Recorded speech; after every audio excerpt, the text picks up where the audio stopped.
We are all doing this remotely. And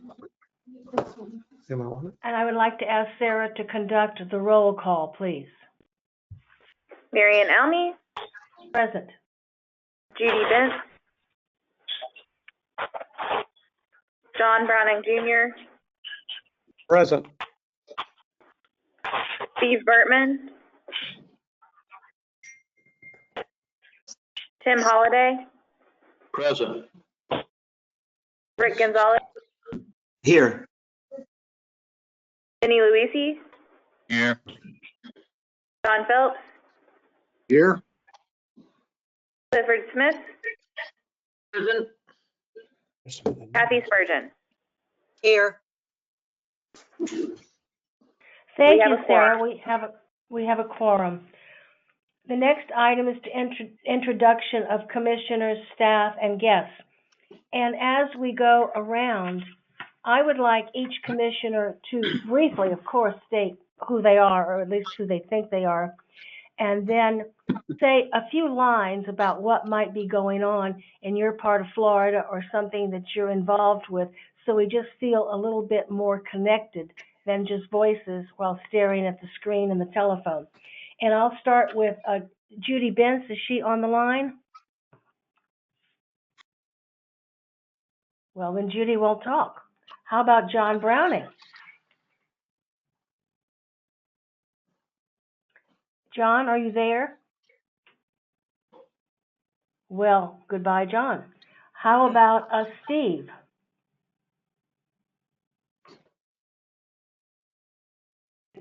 No one's Hello? talking? Who is that, please?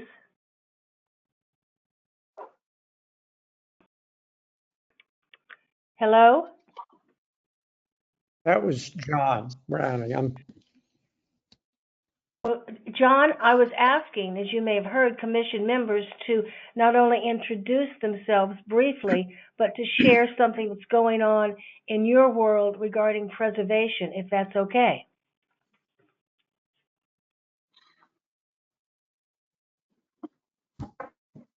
Yes. I'm John Browning, and a historian of sorts, and I'm in North Florida.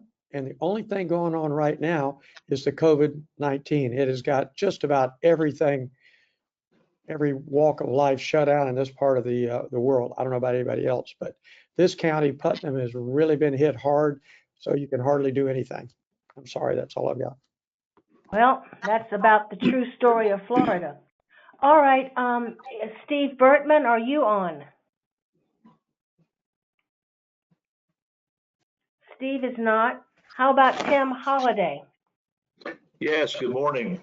Pinellas and Pasco counties.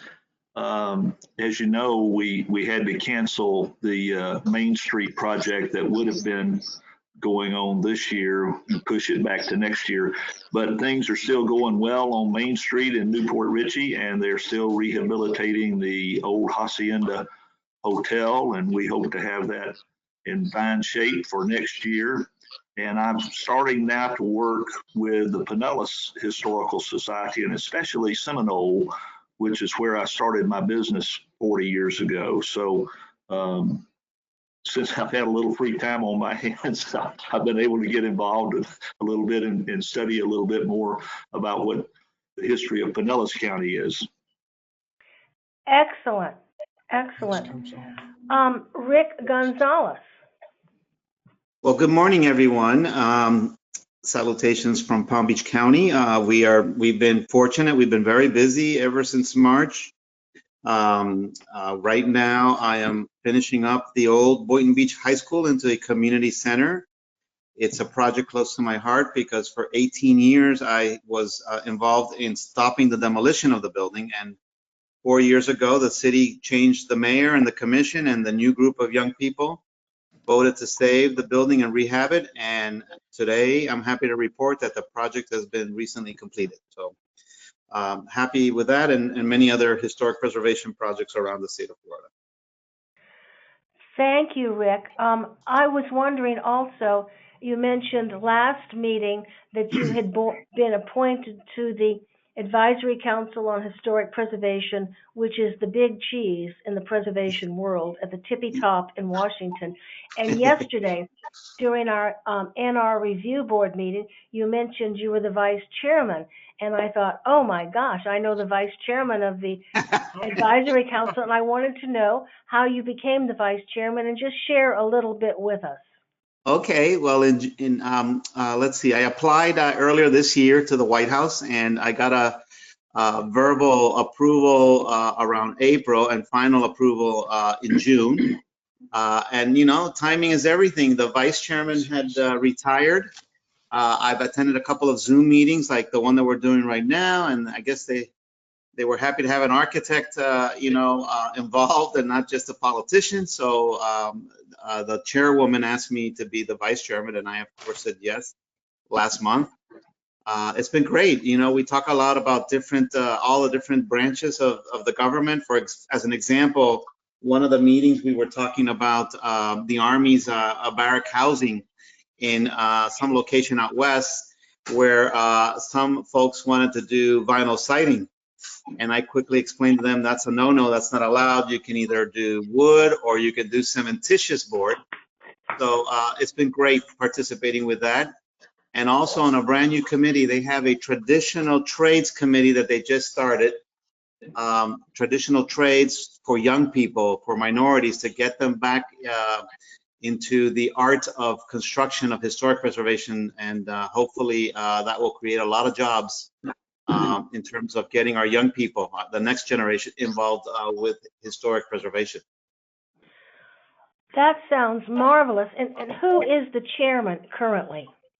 A chairwoman, her name is Amy Giordani. She was I think she was with the National Park Service for a long time. And she has been the chairwoman now for about a year. She got appointed chairwoman last year. Very nice lady from Virginia, very on top of it, getting things to happen now with the ACHP, trying to get it to be more involved and more relevant. In fact, she was nominated to the statuary gardens project that the president just announced, I think 2 or 3 weeks ago. Great. So it's really nice. It's really good. I'm very excited. Yesterday I was told we're going to have our first in-person meeting in Virginia in the early October. So I'll get to go up there and meet people from Homeland Security, the FCC, the Air Force, all the different areas, National Park Service, Indian tribes, the SHPOs.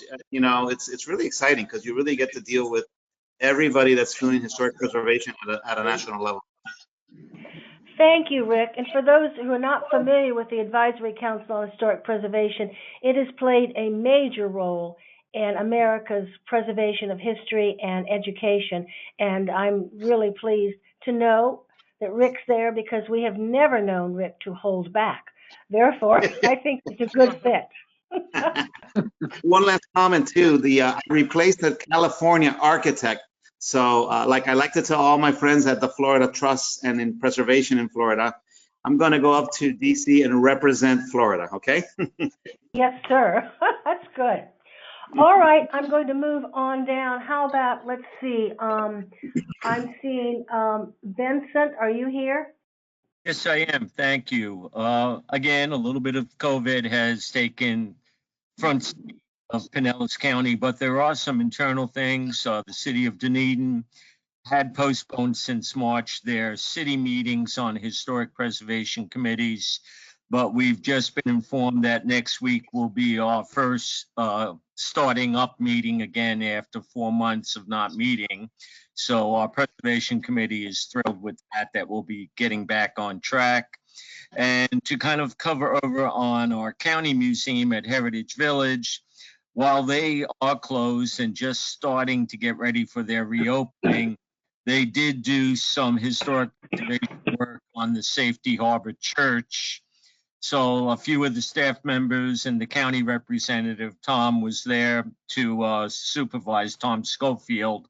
So Tom and 2 of the staff members, along with several of the county representatives, did some amazing work while the building was not being visited so that they could work on it without any interruptions. So they did accomplish a few minor things, but some things that were necessary.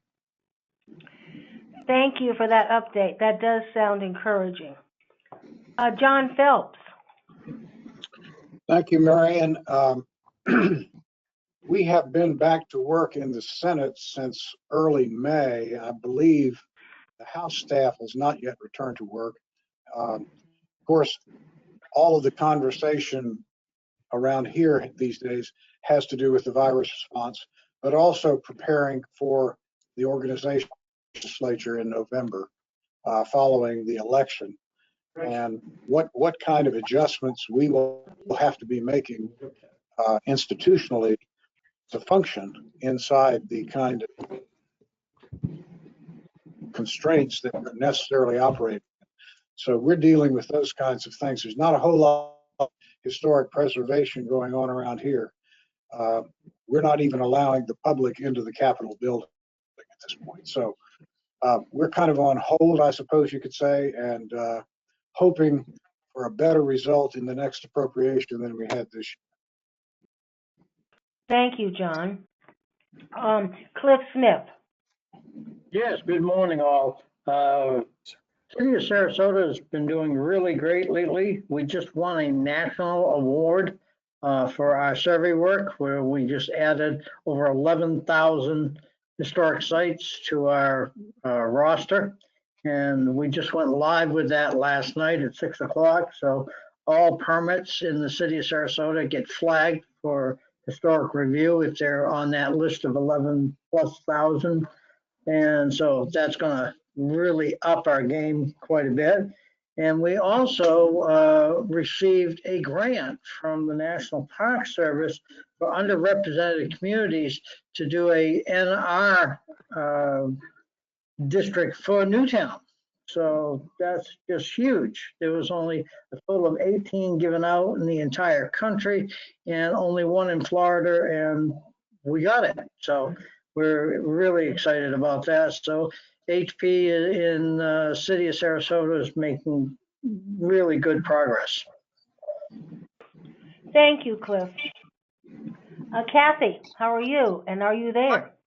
I'm here. I'm fine, thank you. I'm going to localize mine a little bit because I don't have too much control over what goes on in the county. But I'm the president and founder of the Apollo School Foundation in Hobe Sound. And the Hobe Sound Apollo School is the only building in Hobe Sound that's listed on the National Register.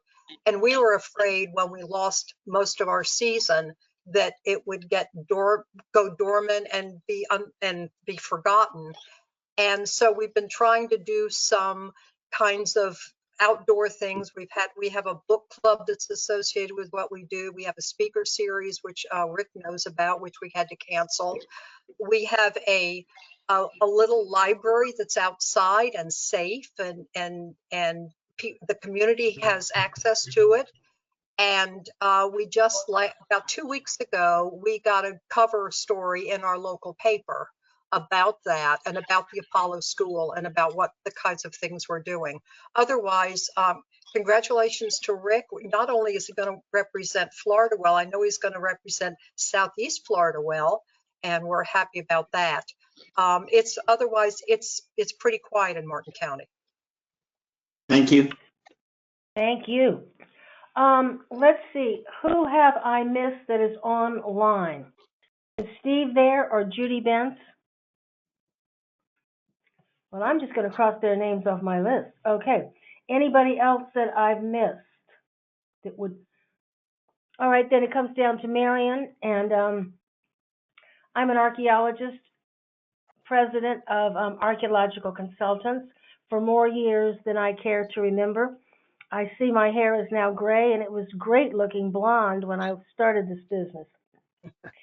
Anyway, on our local scene, I'm involved with Time Sifters Archaeological Society, and we've gone to Zoom public meetings where our speakers do things on Zoom, and people come in and watch and listen. And we've had a bit of success at the end of last year, a couple of programs over the summer, and we intend to start that up again in September with our first program. I also work in the cultural resource management world doing archaeological and historical surveys, mostly in Florida, but also in a few states in the Southeast. And we've been very busy because from the beginning we've been part of the infrastructure of the country, whether we're working for FPL or FDOT or the Forest Service or whatever.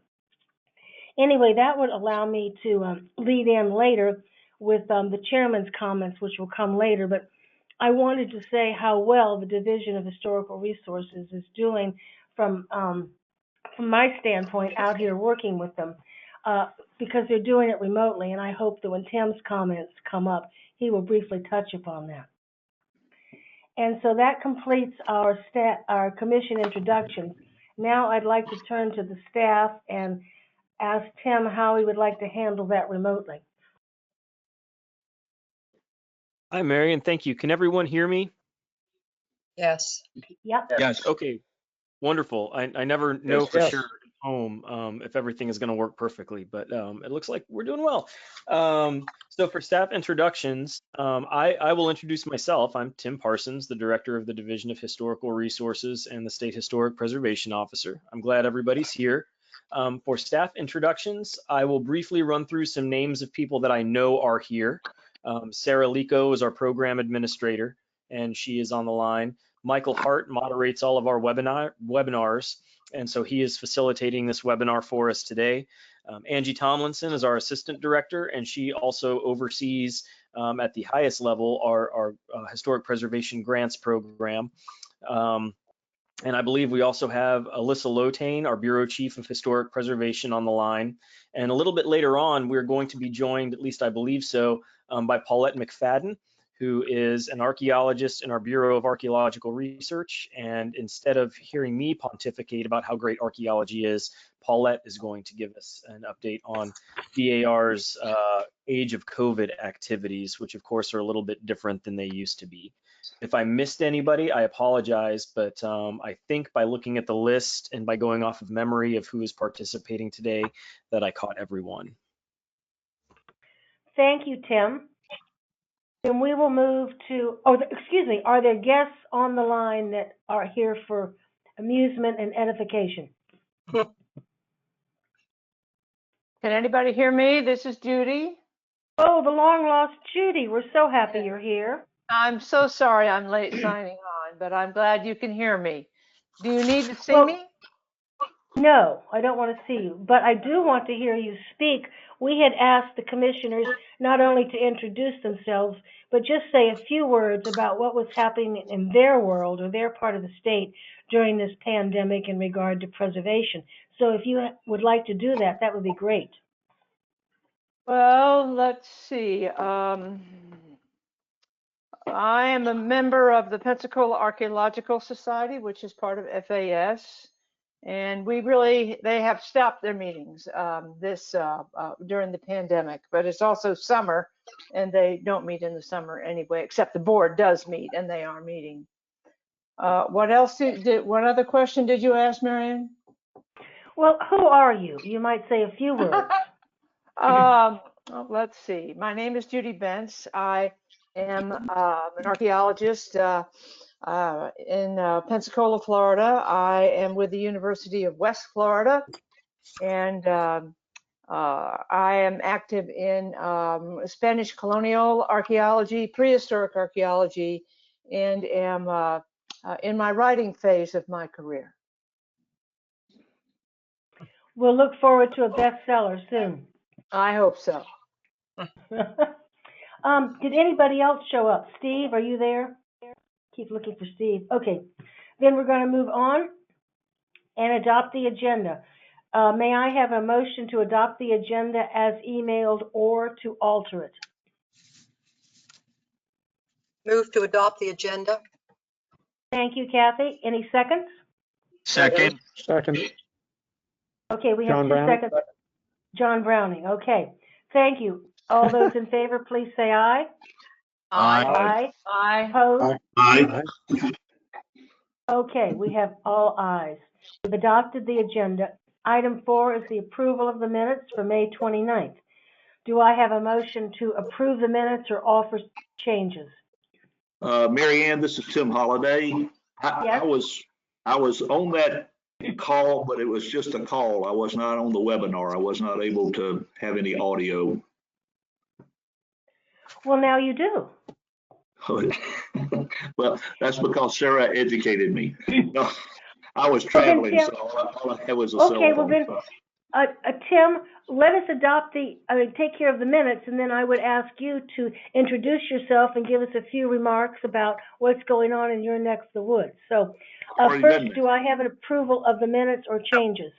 Marion, sorry. Yeah, I think Tim is talking about the previous minutes. I had him as not present, but he was present. He just didn't have audio at the last meeting. Okay, so the minutes are okay as mail, commissioners? Approve the minutes. Yes, okay. With that I have a exception. motion and I have a Motion to second. approve the minutes. All right, motion and a second. Do you need to know who, Sarah? You can ask them. I can't tell because nobody said who they were. Yes, please. Who was the motion and who was the second? I couldn't make out the voices. Dr. Clifford Smith for the motion. And Rick Gonzalez, second. Thank you, gentlemen. All those in favor of the approval of the minutes from May 29th, please say aye. Aye. Aye. Aye. All right, then, back to Tim. Do I need for you to introduce yourself now that you're on? Is that correct, or you were just correcting the minutes? No, I've already given my. Thank you. I thought you had, but then, I'm beginning to be confused not only with the days of the week, but with people now. So, okay, super. Thank you so much. The chairman's comments, I am just very proud to know the people at the Division of Historical Resources. I cannot imagine what it's like to do the state's business from all across Tallahassee and wherever they are. It seems to go on, I'm going to say almost seamlessly, and that is very impressive. I know that they've had a lot of difficulties, but we're very fortunate. And my other comment would be, as I'm sure that you share with me, how sad we are about not getting any funding for our special category grants, but I'm sure Angie will help us take that up later. Other than that, I would like to go on to the director's comments and Tim Parsons. Thank you, Marion. And first, let me say thank you for saying that and recognizing all the hard work that DHR employees are doing. I was going to point that out toward the end of my comments, but I'll go ahead and kind of reiterate what you said, and that's that around the state and really around the country since February and March, a lot of places shut down, went on hiatus. I'm fortunate to be in contact through the National Conference of State Historic Preservation Officers with a lot of my SHPO colleagues around the country, and there were some states that did shut down completely and that weren't, at least for a while, conducting any Section 106 undertaking reviews, weren't reviewing National Register nominations, and really weren't doing business. We never shut down. We pretty quickly pivoted and adjusted to where most of us on the day-to-day are in a remote working environment. There's some of us like me. Most days I'm in the office. Today I'm not. But for the most part, a lot of what we're doing now has transitioned to remote work. And I have to give credit really across the Department of State for that. Our IT department helped facilitate that. We had an infrastructure that was already in place that allowed us to do that. We struggled a little bit at first with equipment, which is probably not a surprise to anyone. But we worked out some of the kinks, and now probably about, I don't have the exact number in front of me, but more than 2/3 of the division is probably a lot more than that, more like 80% is working from home at least 85 or 90% of the time, or working remotely. They could be on a boat for all I know. As long as they get their work done and they've got a signed telework agreement, that's fine. But it has been an interesting adventure, and I'm really proud of what our staff has been able to accomplish. It's remained extremely busy, in particular in the Bureau of Historic Preservation, and you know, kudos to Jason Aldridge, to Ruben Acosta, and to Chip Birdsong in the Florida Master Site File for keeping things moving smoothly, so that the folks like Marion and her colleagues can continue doing their work. So I know we're not perfect, but I am really proud of what we've been able to do and how we've been able to shift things, you know, really rapidly and really quickly across the division. And all the thanks goes to you know, to our employees who are willing to kind of do that and be flexible and make it happen. It was really a neat thing to be a part of. So thanks to everyone who's worked really hard to kind of keep the train on the tracks. That being said, our museums are still closed. As I know we've discussed before, DHR reassumed management of the Department of State's historical museums in January. Since Marchish, I forget the exact date, but Mission San Luis, the Grove Museum, and the Knott House Museum, as well as the Florida Museum, the Museum of Florida History, have all been closed to the public. We don't know when they're going to reopen yet. Of course, that's a decision that'll be made with Department of State leadership and certainly input from the governor's office as well. So we are standing by. The staff members that work at the museum, we're fortunate that they're smart, capable, and flexible people, and a lot of them have been reassigned to work in the Bureau of Historic Preservation or also help out in the Division of Corporations, which is experiencing a backlog right now. So we're trying to help our colleagues over in the other silos. And also, as a benefit to that, reassigning people instead of furloughing them, it means that people are continuing to get a paycheck, which is another thing I'm proud of, is that we have not had to furlough any staff or ask that people take time off. We've been able to keep people working and keep them productive. So I'm happy and pleased that we've been able to do that. I will try and be brief with the rest of my comments so that we can keep the meeting going.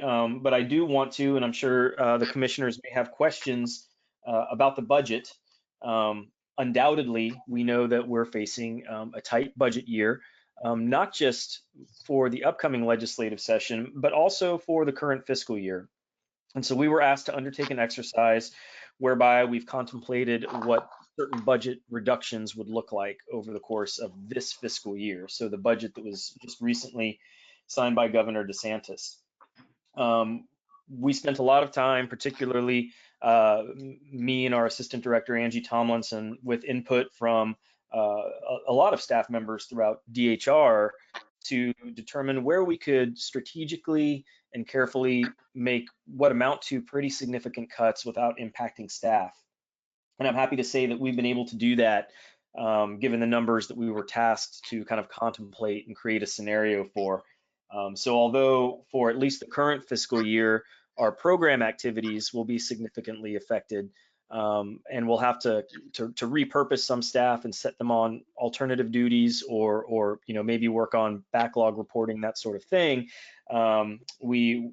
We are in a scenario right now where, although we're looking at some pretty noticeable cuts, we are not having to lay off or furlough any staff. So I'm happy about that. We don't know exactly what's going to be accepted and what's not in terms of our budget proposal. That will come later, but we're on footing to get through the fiscal year without having to carve quite down to the bone. What that does mean is that things that are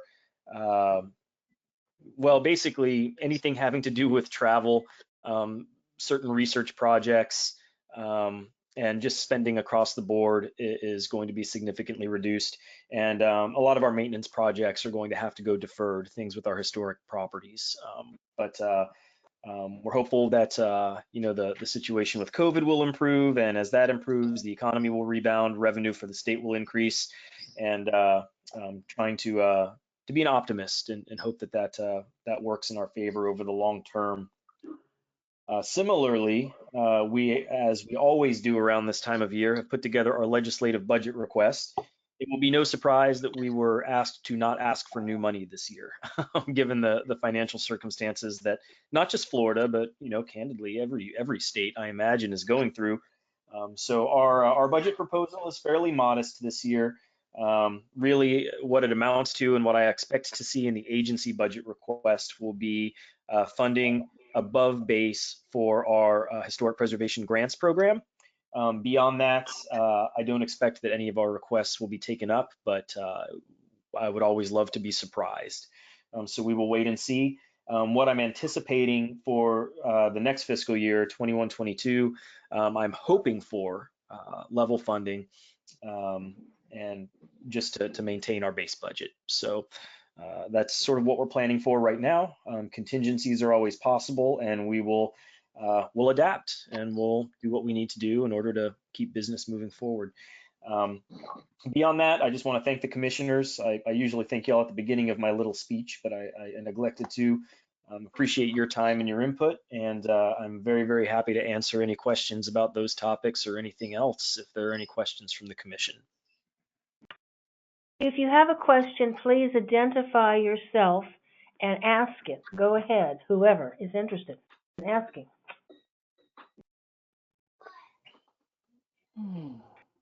Well, thank you, Tim. I just did want to add that a lot of people don't realize what a role the Division of Historical Resources plays in the economy of the state. And I was referring to all the reviews and things that have to go through Tim's staff. And in order to build a cell tower, a bridge, a road, a housing development, a retention pond, etc., all that flows through the water management districts and into the Department of State. So Tim's people are actually keeping everybody above water and helping keep the economy open. And that's probably something a lot of people don't realize about the Division of Historical Resources, that it does have a key role in keeping the economy on task. And I just wanted to put that plug in there for you, Tim, in case I needed a favor later. Well, thank you, Marion. I appreciate that. But as you know, as a responsible steward of state resources, I don't grant favors. I just do my job. Oh, well then forget what I said. All right, No, all right, thank Mr. you Director. for pointing that out. Could I say one thing about that very quickly, and then I'll be quiet? Yes. It is important. I'm glad that you pointed that out, and I want to throw special kudos to part of Alyssa Lotane's group in the Bureau of Historic Preservation. Part of the reason I'll give them kudos is because when I came to DHR, I was in that section in compliance and review, but also because despite what a lot of people think, and although the economy has been chunked out in certain places, as far as we can tell from where we sit in DHR, development projects are still going forward, a lot of them. And Marion is exactly right. All of these projects that require DEP, Water Management District, some local permits, any federal permits or federal assistance with federal funding, hurricane-related permits, hurricane-related funding, any of that stuff, one of the stops that it has to make as part of its environmental and historical review is in our office. And so for those states where the SHPO's office did have to shut down, it created a significant backlog and created delays. And that was a big topic of discussion at our next SHPO quarterly board meeting a couple of weeks ago. So it's, I'm just really glad that we were able to keep doing what we do. And Alyssa can touch on this. And Alyssa, please do. I don't have the numbers in front of me, and maybe you do, but compliance and review is actually busier now than at any point that it has been since I started at the Division of Historical Resources in that section back in 2012. And Jason Aldridge, the supervisor there, and all of his staff, they're really just doing a remarkable job. So, big thanks to them for sure. And thank you, Marion. I promise I'll be quiet now. Well, all right. Are there any other questions or comments by commissioners before we move to the Bureau of Archaeology report? Okay.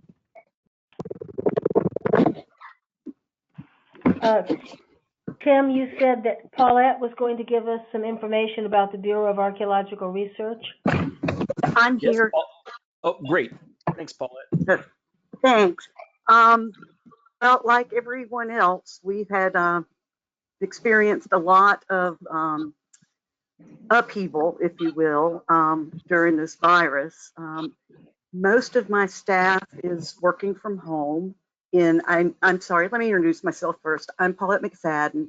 I'm the supervisor of Public Lands Archaeology, which is one of the sections in BAR. So most of the PLA staff is teleworking, as is underwater and the collection staff as well. But despite the fact that almost half of our fiscal year, this fiscal year that just ended, we've remained to be as productive as we were the year before. And just really quickly, because we just did our year-end totals, we trained 156 people in our archaeological resource management training this year.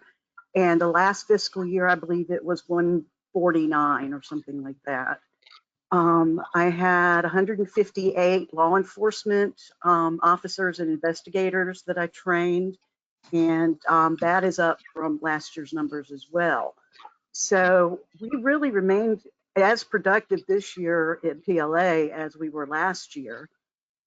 Likewise with collections, they accessioned 619,000 new objects into collections. They conserved 308 objects in the conservation lab, and most of those have already gone to be exhibited at various museums throughout Florida.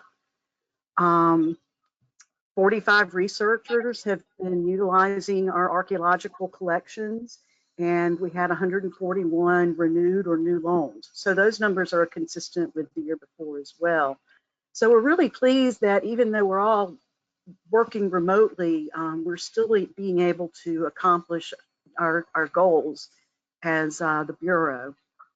I wanted to touch really quickly on just the past couple of months, though. We did see an uptick in looting cases, unfortunately, beginning in about April and sort of finally tapering off about the middle of July. I guess since everybody was not going to work, they were going out to dig holes on archaeological sites. But I've got some exciting things that are going on. I have 2 damage assessments that I was able to do, even though there was a travel ban and the remote working. At Lake Monroe Outlet Midden, the Hillsborough County Homicide Unit was kind enough to bring out their 3D scanner to scan the damage, and they were even able to calculate the volume of the holes and gave me all the necessary information I needed to complete the damage assessment. Likewise, at Good Boy Quarry, FWC deployed their Faro scanner, which is also the 3D scanner, and I was able to get the data from that. So I've been able to find a workaround that means that, we didn't have to send a crew out in person to do these damage assessments. We also have a couple of exciting things going on. In 3 of the cases, I have worked directly with the state attorney in that particular county to help them understand the importance of these cases. And they've really taken them seriously, and they're really starting to prosecute these cases more aggressively. One case in particular in the Santa Fe River, we have a case where a gentleman with a fossil hunting permit dug up a Paleo-Indian site. And FWC law enforcement caught him. They were able to make the case. We were able to do a damage assessment. And it's our biggest damage assessment to date. The damage assessment is $177,932. The state attorney is vigorously pursuing this.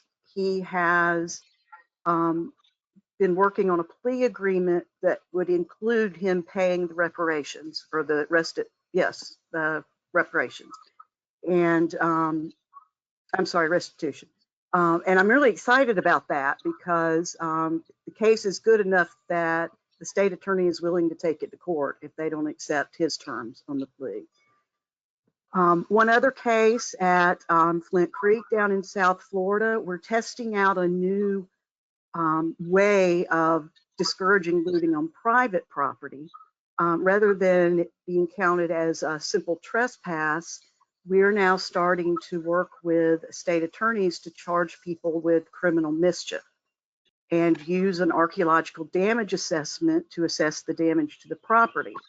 And as you know, our damage assessments are based on basically if we were to go out ourselves and scientifically using standard archaeological methods, dig the same amount of material. So y'all know science is not cheap. So anything over $1,000 in criminal mischief is a third-degree felony, which is the same as a 267 charge for digging on state land. So I've got one case right now that is being prosecuted as criminal mischief on private property, and they're charged him with a third-degree felony. So that's going to be really helpful for archaeological and historic resources from the standpoint of protecting it on private property as well. As far as underwater, they've basically been shut down just like everyone else, especially with no travel. They haven't been able to do any survey or any field work, but they have been working vigorously on Florida's first shipwreck database. So they're gathering as much information as they can about shipwrecks in Florida and compiling all of that data into one database so that it's easy for researchers to find information, and it's a good way for them to start really looking at places that they need to survey some of these shipwrecks that aren't in the master site file yet. Also had several bar staff complete or drone pilot course because with new regulations, we're going to be able to use their drones to do aerial reconnaissance and assessment surveys using BAR's drone. And lastly, in regards to human remains cases, those unfortunately have not diminished since the virus hit as well, and that's mainly because development has continued. So Katie has been really busy working on, let's see, so since July 1st, which is, you know, a month ago, she's addressed 11 new 872 cases.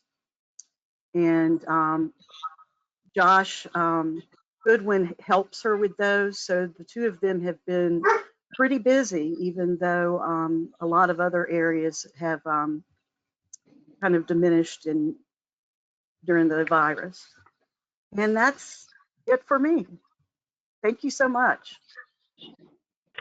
Thank you, Paulette. Before I ask the other members if they have comments or questions, I wanted to ask you if when you have time later today or next week to send me an email about the Lake Monroe outlet midden. We did a lot of work on that for DOT years ago into phase 3 with burials, and I'm just curious about it. I don't need a lot of information, but it's just personal, professional curiosity. Okay. Well, I can tell you very quickly that let's don't waste their time here, but if you just send me an email or give me a call, Sarah has my information. I'd be happy to do so. Thank you. And then I just wanted to say that Dr. Mayar, is that how you pronounce it, Katie Mayar? Yes. Okay. She's been working with us here in Sarasota on unmarked human remains, and I just wanted to say how appreciative we are of the quick turnaround time with your agency there. You know what, not a developer, this is a private homeowner that has a problem, and what fear it strikes into their heart when human remains are recovered right there in their front yard while they're trying to build. But Katie has really worked with us, and once again, I just have to say that this part of the division is doing a markup job on helping people out immediately and not stopping things, but going through the right channel. So please tell Katie that Mary and Elmy said thank you again. I'll do that. Thank you. Thank you. And to commissioners, do you have any questions for Paulette?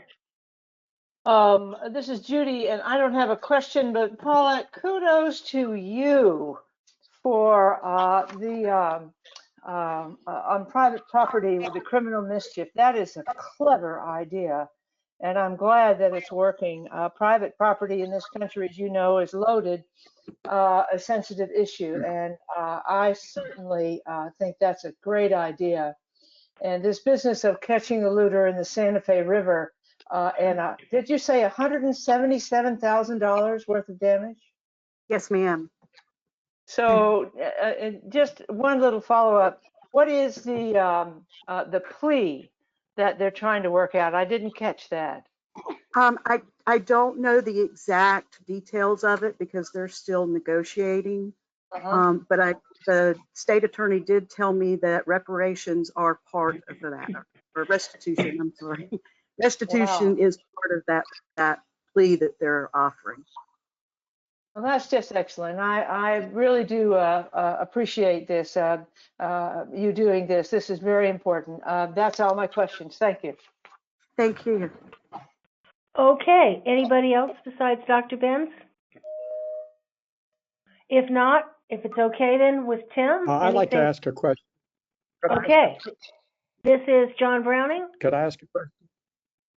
Yes. Yes, ma'am.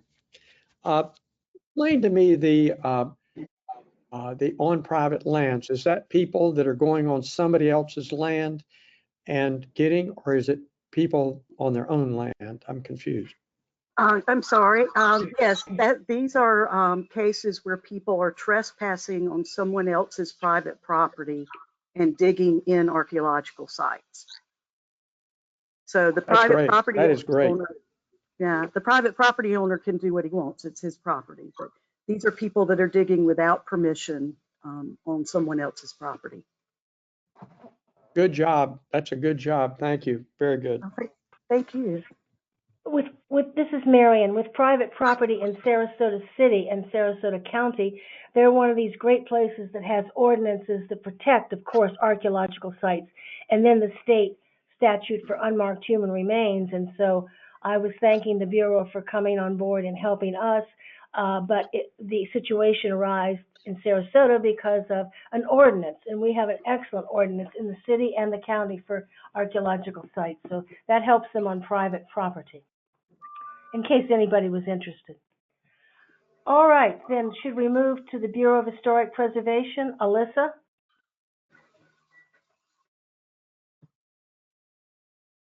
Yes, definitely. Can you all hear me? Yes. Yes. Okay, and whoever's running it on the other end, if you want to turn my video on, feel free. I don't see that option here, but I did get out of my PJs today, so if you want to do that. I am working at home, as is the majority of our staff. We have at any given time between 4 and 6 of our permanent staff in the office. Other folks are coming in and picking up materials and doing mailings and that sort of thing. 3 of those folks in the office are in the site file, and we are in what we like to call survey season. So we are getting in all of the grant-funded surveys. Sorry, I'm getting a little feedback. I don't know if that's me. So we're getting in all the grant-funded surveys, and also, as Commissioner Smith mentioned, we did get that survey from Sarasota that had about 11,000 structures in it. So there were boxes and boxes of site forms everywhere in the site file, and they're doing a great job.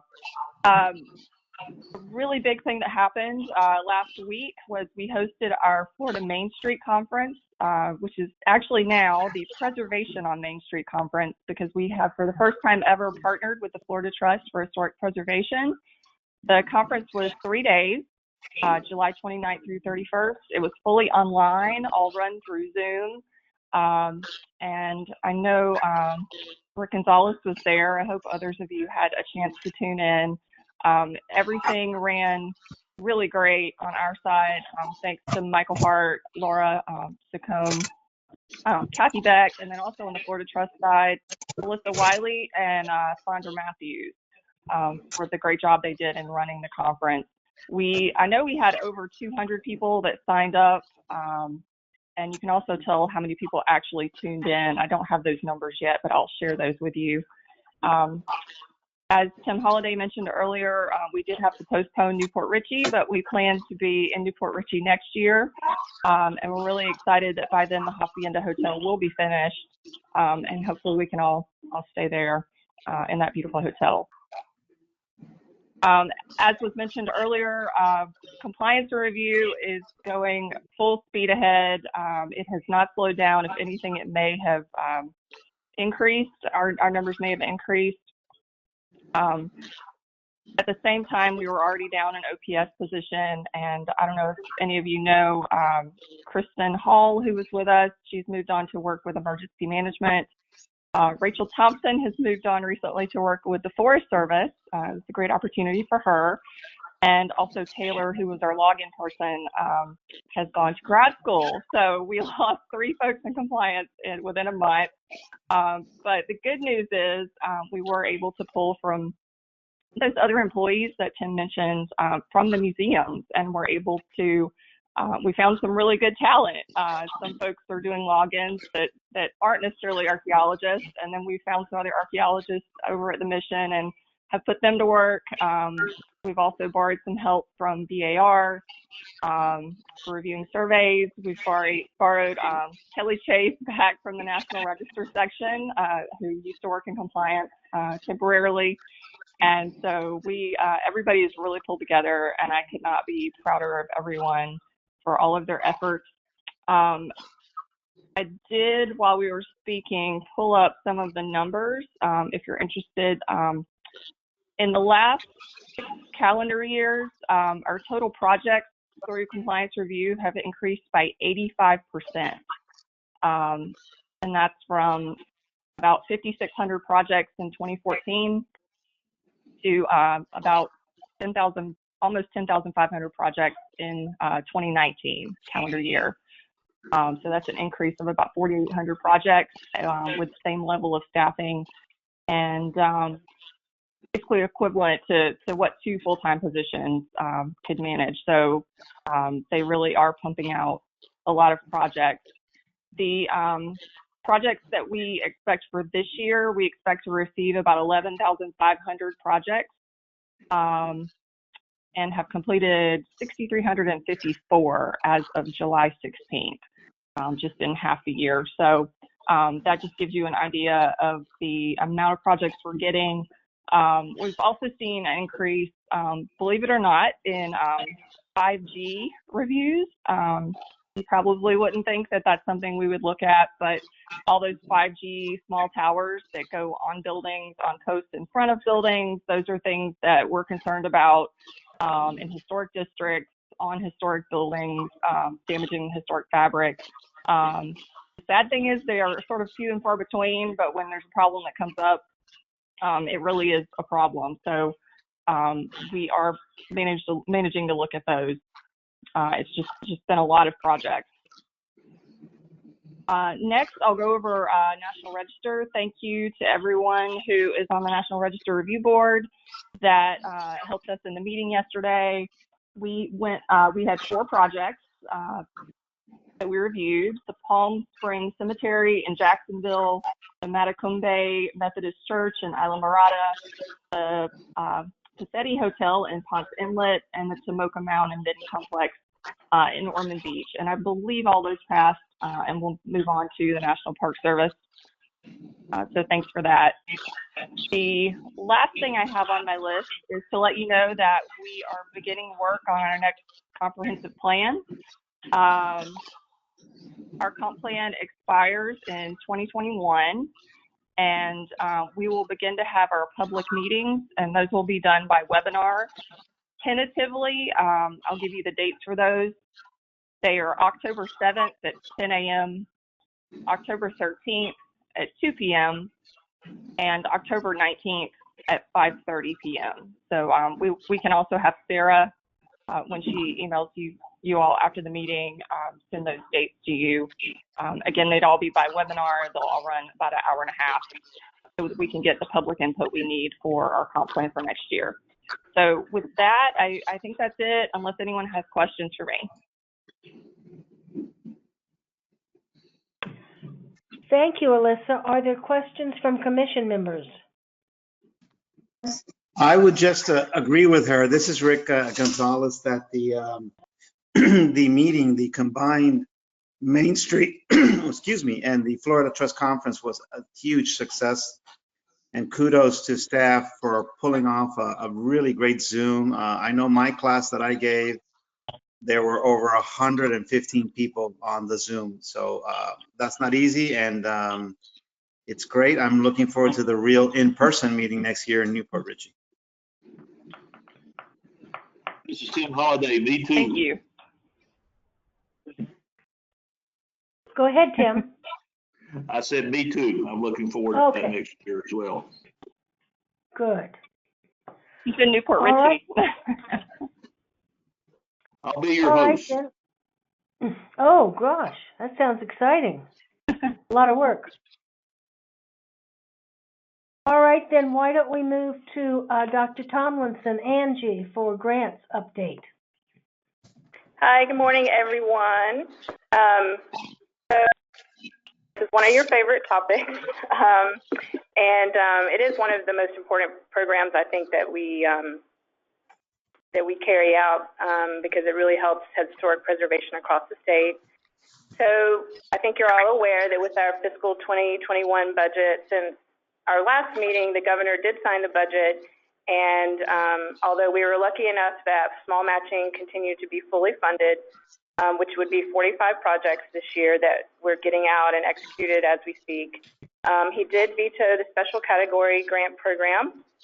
That legislature had allotted about $5.5 million, which would have funded 19 projects on the list that you all ranked last September. He also vetoed an additional $5.3 million in member projects as well.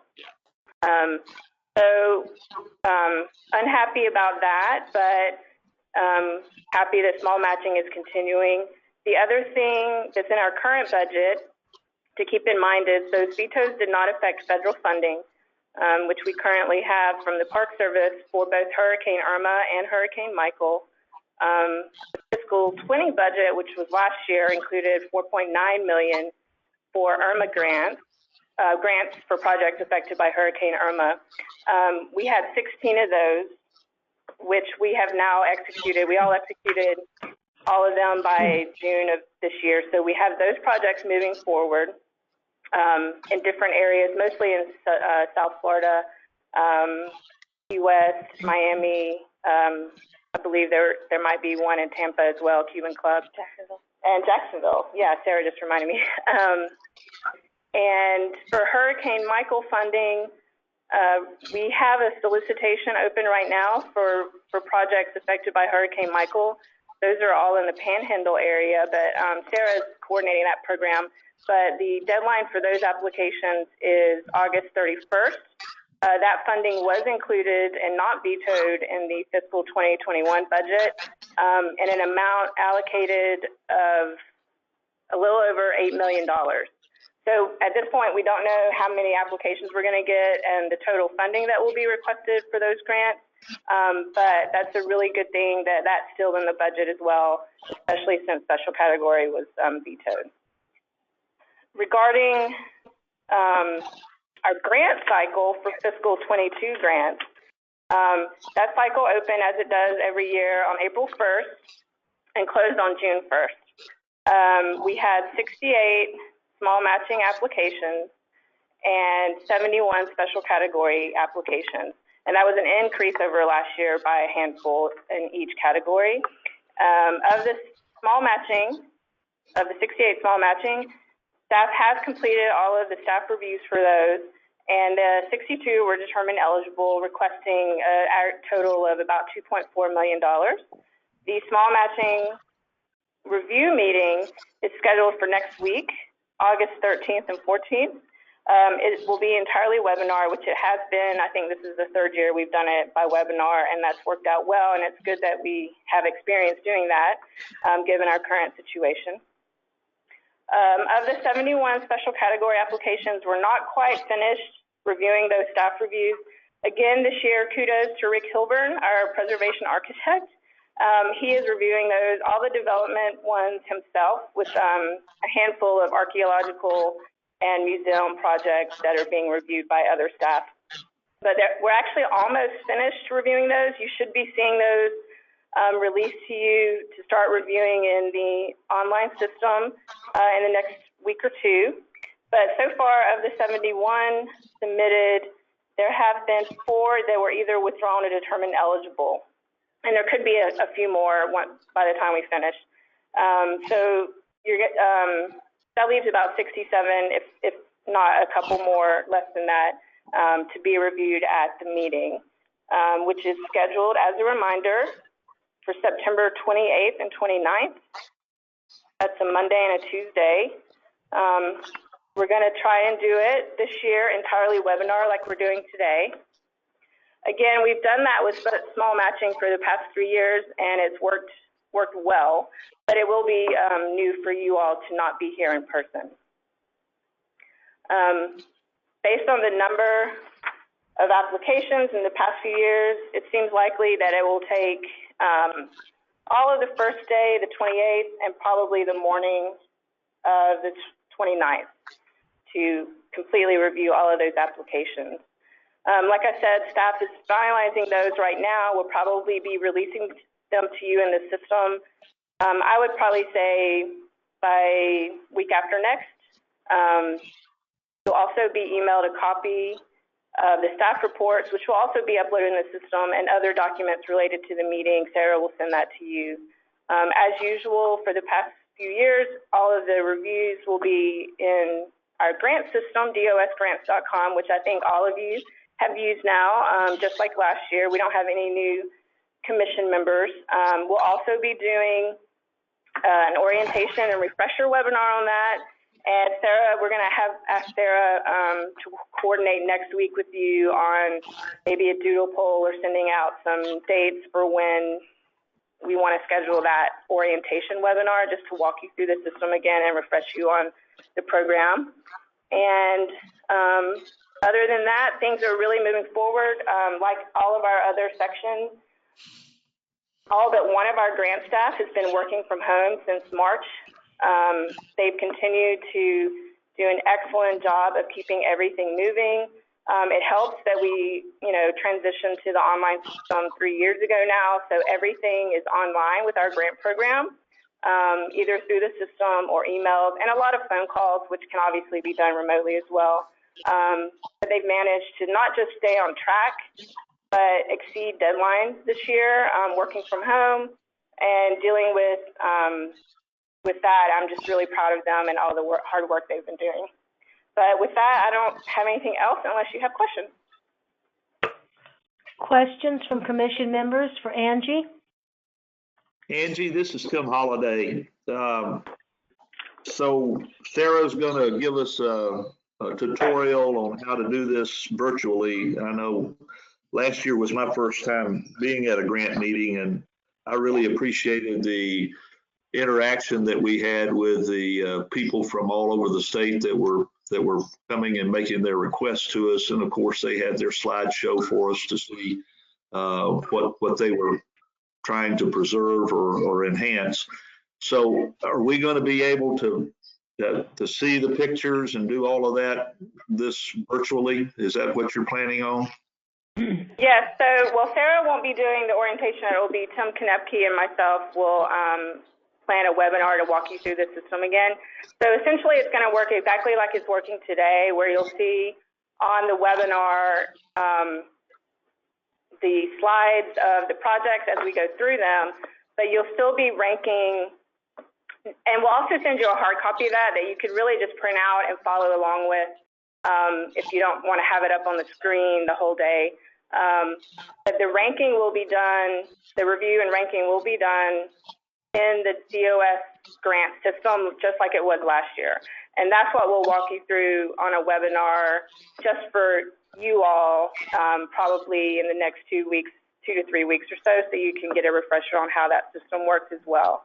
But it would be, so with the small matching, like I said, we've done it this way. This will be our 3rd year.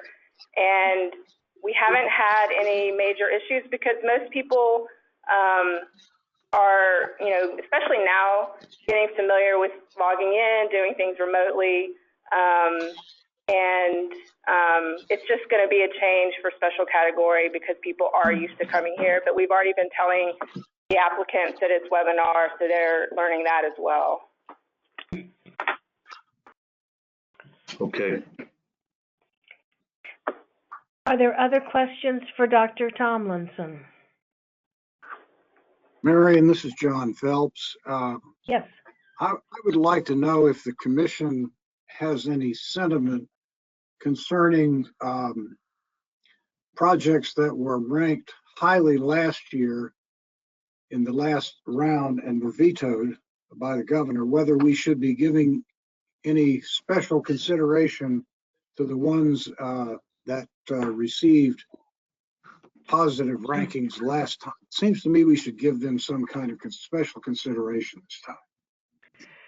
Thank you, John. I'll turn that over to Angie and Tim, but that's exactly what I'm going to ask. People out there are already asking this chairman, what's going on? I got ranked. The governor, of course, could not fund it.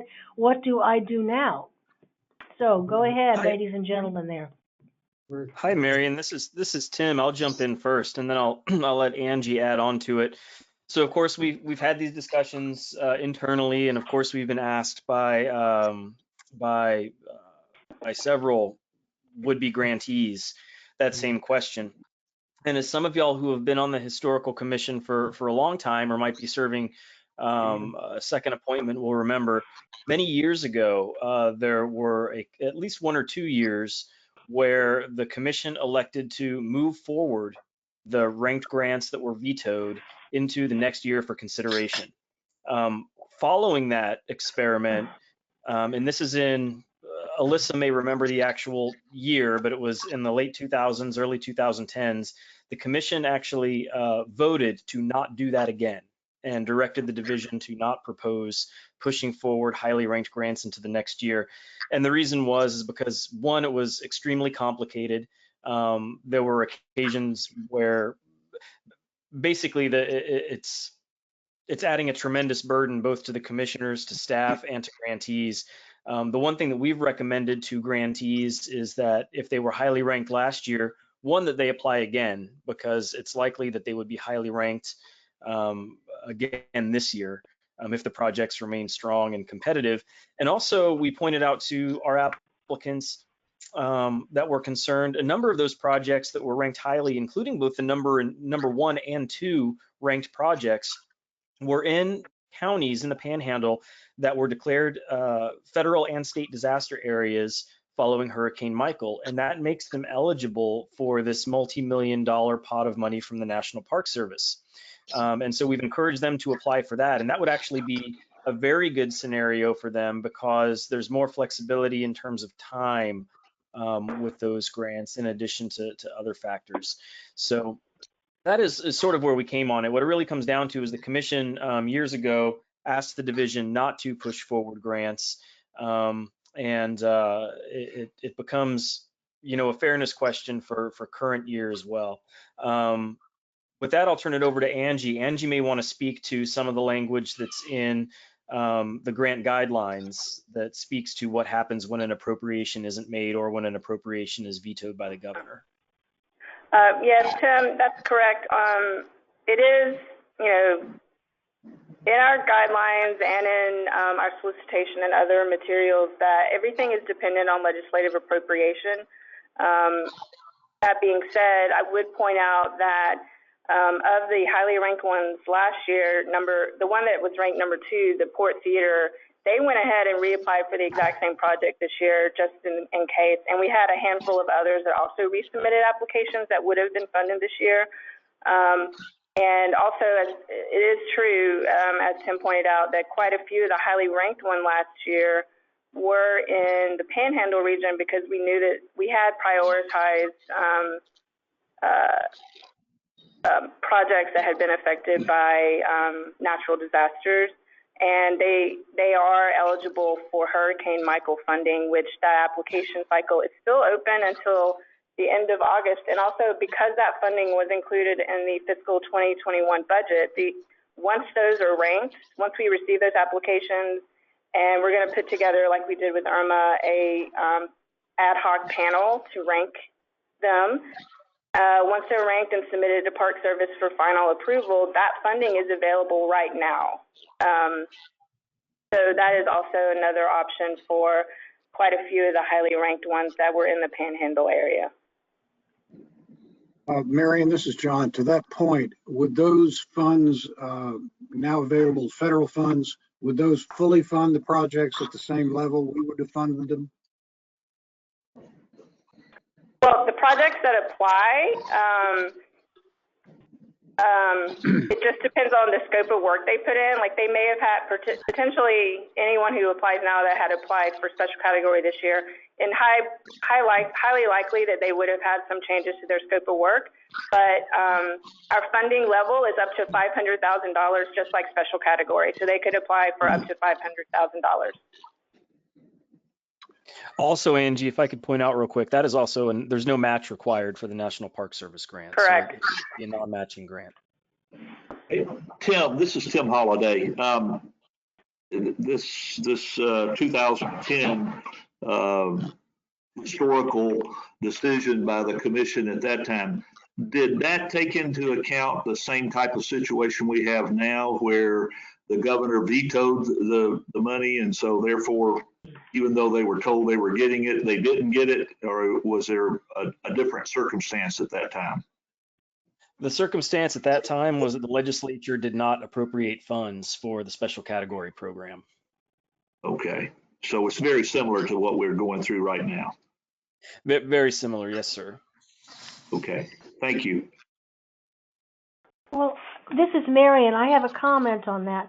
I don't think it's quite so similar because the legislators did appropriate $5 million, but the governor chose not to fund because of the economic situation. In the first case, those years ago, the legislature never put any in, as I recall. But it's still the same outcome. There's no money, but it was two different things, I believe. Yeah, that's true. I was speaking to the outcome. It's the, basically the outcome is the same, as that there's no money in the current year budget. But yeah, that's absolutely correct. The mechanism for why there is no money in that appropriation was different. Okay, I just want to be sure I hadn't lost my mind completely. Marion, I'd like to add, if I may, that I would certainly, in terms of my rankings in the future, I would certainly want to be aware of what projects failed to meet the cut this year because of the veto. I'd like to have that list in front of me so that it would be something to think about when the time comes to rank this year's applications. Is that possible, Angie? So just to clarify, do you want to list that are from the same applicants that that got vetoed this year, or just the full list of what would have been funded? No, I would say up to the $5 million at least that would have been appropriated. I think that list, it would be helpful for me. I think we should give some consideration to that situation when we make these rankings.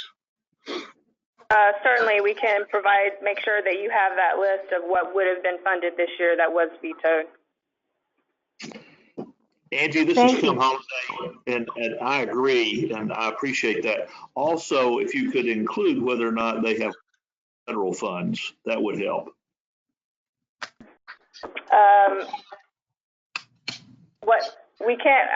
That might be hard just because we don't know who's going to get federal funding. We probably won't know who will have the federal funding before the special category meeting because we wouldn't have had the ranking on that, but we could probably provide a list of who applied for that funding. That would be good. Thank you. Yeah. Marion, this is Sarah. Yeah. Can I say something quickly? Please. I was wondering if the commissioners would be open to me sending you information, the application and the solicitation for the Hurricane Michael program, and so that you guys can share that with your networks. And if you know any eligible organizations in the Panhandle that could benefit from that money, you can help us pass along the information to them. Does anyone object to receiving that by email? No. No. I guess you have a green light. Thank you. I think it would be helpful if we could get that as soon as possible, given the deadline, if that could be done. Sure, I can send it to you today. That quickly, huh? Yep. Okay. All right, more comments, commission members?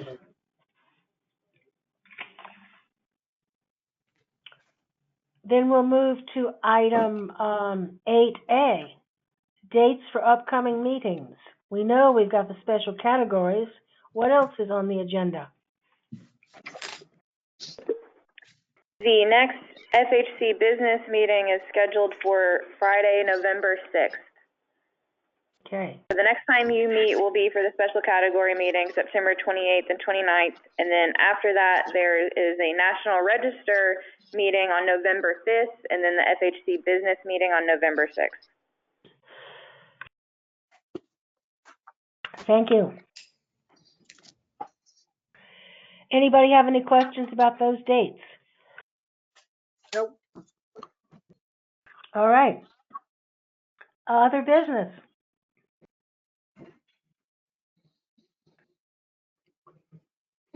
That was quite Commissioner Almy, this is interesting. Alyssa. I have one more thing I wanted to add. Okay. Can you hear me? Go ahead.